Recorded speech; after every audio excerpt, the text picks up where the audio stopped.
Historia del piano, origen y evolución. El piano es considerado el mejor instrumento musical creado por el hombre en toda la historia, a la vez que uno de los más complejos de dominar. En JD Plus Network te explicamos la historia del piano desde su origen hasta la actualidad, así como quién fue su inventor, cuándo, dónde y su evolución a lo largo del tiempo. ¿Quién inventó el piano? Se considera que el inventor del piano es el italiano Bartolomeo Cristofori, que en 1698 creó el cémbalo a martilletes o clavicordio con masillos. Este mismo personaje construyó en 1710 el primer pianoforte o piano. El nombre del piano proviene de la palabra pianoforte, que es un término italiano que indica la posibilidad que tiene el instrumento de sonar mucho o poco, dependiendo del vigor con que se teclee. El primer modelo de piano carecía de pedales, por lo que resultaba difícil graduar la intensidad del sonido una vez el mazo, percutido por la tecla, daba en la cuerda del clavijero. Se trataba de un piano sin patas, que había de poner sobre una mesa. No era de más de 4 octavas, unas 60 teclas, pero sin duda se trataba del primer piano clásico. De este instrumento se conserva un ejemplar de 1720, con patas, en el Museo Metropolitano de Nueva York. Por lo tanto, podemos resumir toda esta información en 3 puntos. ¿Quién inventó el piano? Bartolomeo Cristofori. ¿Cuándo se inventó el piano? En el año 1710. ¿Dónde se inventó el piano? En Italia.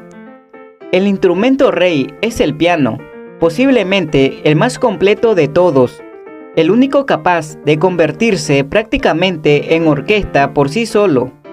Los grandes compositores han creado las mejores piezas musicales para él. Origen del piano. Aunque pueda parecer lo contrario, el piano es uno de los instrumentos de cuerdas más modernos que existen. El más antiguo es el arpa lira, que tiene tras de sí más de 4.500 años de historia. Sin embargo, existen algunas referencias históricas de algunos instrumentos musicales que se pueden considerar con alguna reserva como predecesores o antecedentes del piano. No se puede entender la historia del piano sin conocer, aunque sea ligeramente, a los instrumentos en los que se inspiró su creador. Vamos a verlo en resumen. El monocordio. Entre ellos se encuentran el monocordio, un instrumento asirio y egipcio que los griegos adoptaron hacia el año 582 a.C. por iniciativa del matemático Pitágoras, y cuyas cuerdas estaban interceptadas por una especie de muesca. Antecedentes históricos del piano. Arquímedes en el 200 a.C. y otros sabios de su tiempo se valieron del monocordio para sus experimentos acústicos y sobre los intervalos. Estás en la tierra de las matemáticas. Es un lugar muy interesante. Soy un espíritu, el espíritu de la aventura. Vamos a recorrer la maravillosa tierra de las matemáticas. ¿Locos? Un momento, Donald. ¿Te gusta la música, no es cierto? Bueno, sin matemáticas no podría haber música. Ven, vamos a la antigua Grecia durante el tiempo de Pitágoras, un gran loco según tú. El padre de las matemáticas y la música. Te vas a dar cuenta de que existen matemáticas aún en lo que menos te imaginas. Mira, primero necesitaremos un hilo. Hay que ponerlo bien tenso. Tócalo. Ahora divídelo en 2. Tócalo otra vez. ¿Te das cuenta? Es el mismo tono pero una octava más alta. Vuelve a dividir la sección. Y la siguiente. Pitágoras descubrió que la octava tenía una proporción o radio de 2 a 1. Mediante simples fracciones logró esto. Y de esta armonía matemática nació nuestra escala actual.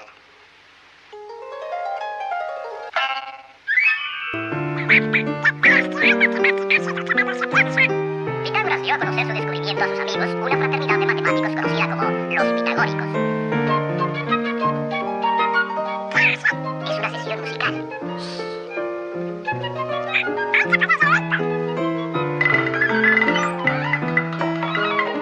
Los pitagóricos con su fórmula matemática pusieron las bases de nuestra música actual. El clavicordio. El instrumento con teclado más antiguo es el clavicordio o clavicémbalo, del que todavía se conserva un ejemplar del siglo XIII. Tenía un sonido débil extremadamente delicado, cuyo volumen podía modificarse presionando gradualmente la tecla con el dedo. Tuvo su época de esplendor en el Renacimiento y gozó de bastante popularidad y favor hasta bien entrado el siglo XVIII. Su forma es muy parecida a la del colín o piano de cola pequeño. La spinetta. Otro predecesor del piano fue la spinetta del siglo XIV, un instrumento de mesa que se tocaba sentado como el monocordio. La tecla golpeaba y al mismo tiempo frenaba la cuerda. Su sonido era apagado y débil, y gozó de popularidad hasta el siglo XVII. Existen algunos modelos con doble teclado, uno encima del otro, muy similar a la disposición de los órganos. La spinetta debe su nombre a su inventor, el italiano Giovanni Spinetti, ciudadano de Venecia. El virginal, un modelo particularmente interesante de este instrumento musical de cuerda, fue el virginal, de forma rectangular y con una sola cuerda por nota en vez de las 2 o 3 que tenía el clavicémbalo y luego tuvo el piano. Tuvo gran aceptación en Bélgica en el siglo XVI y en Inglaterra a principios del siglo XVII. Su nombre probablemente viene del latín virga, que se puede traducir por varilla, palo o martinete. Evolución del piano. Aunque el piano es un descubrimiento italiano, empezó a fabricarse en Alemania por Gottfried Silbermann y su discípulo Johannes Sum. El compositor Johann Sebastian Bach, que era amigo del primero, tras conocer el nuevo instrumento, siendo ya muy anciano, comentó: "Es el futuro de la música". Durante casi medio siglo, solo se fabricaron pianos en Alemania. El conocido músico Johann Stein, que fabricaba también órganos, hizo los mejores pianos de su tiempo. Wolfgang Amadeus Mozart primero y Ludwig van Beethoven más tarde elogiaron las excelentes características del piano de cola. Una mejora muy notable fue el pedal del piano introducido en 1783 por John Brockway, a quien se debe la primera patente de la que se tiene constancia. Sin embargo, fue Johann Andreas Stein quien lo desarrolló de manera efectiva en este instrumento, posibilitando algo tan importante para la ejecución de una pieza como graduar la intensidad del sonido mediante apagadores de filtro que se accionaban con el pie y se posaban sobre las cuerdas en el clavijero, evitando que se quedaran sonando. Si se quería que el sonido fuera brillante, fuerte o alto, los apagadores no actuaban. Si se buscaba un sonido atenuado o débil, se daba al pedal correspondiente con el pie derecho, se podía tocar piano o forte. Más tarde, en 1822, el francés Sébastien Hérault inventó el doble escape del piano, que permitía la repetición de una nota. Este personaje fue quien primero fabricó pianos en Francia en 1777 y creó la forma casi definitiva del instrumento, con su mecanismo de doble escape. Posteriormente se dio el avance definitivo: cruzar las cuerdas en el clavijero. En 1855, el fabricante Heinrich Hengel Steinway perfeccionó el instrumento, que desde entonces apenas ha tenido alteraciones, salvo las innovaciones perniciosas, desvirtuadoras de la naturaleza del sonido, que supone la electricidad aplicada al piano.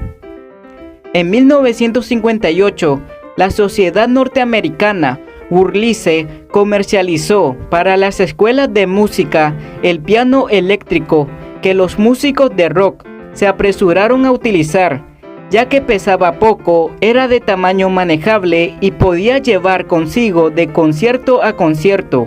El cantante Ray Charles grabó uno de los primeros discos, What Is Say, y en 1960 el ingeniero alemán Ernst Schaharia inventó el cimbalep, de cual saldría el instrumento que utiliza Stevie Wonder, el famoso clavinet. En 1963 apareció el piano Rob Fender, de timbre muy peculiar, hoy sonido estandarizado en la música comercial. El auge de la electrónica originó el piano electroacústico en 1978, cuyos acordes son captados por micrófonos magnéticos, creando un realismo imposible de conseguir mediante ejecución convencional. Y para colmo de adelantos, los japoneses crearon en 1992 el piano teledirigido, en el que las teclas tocan solas. Hoy, el Yamaha U3A puede interpretar un concierto enviado vía satélite.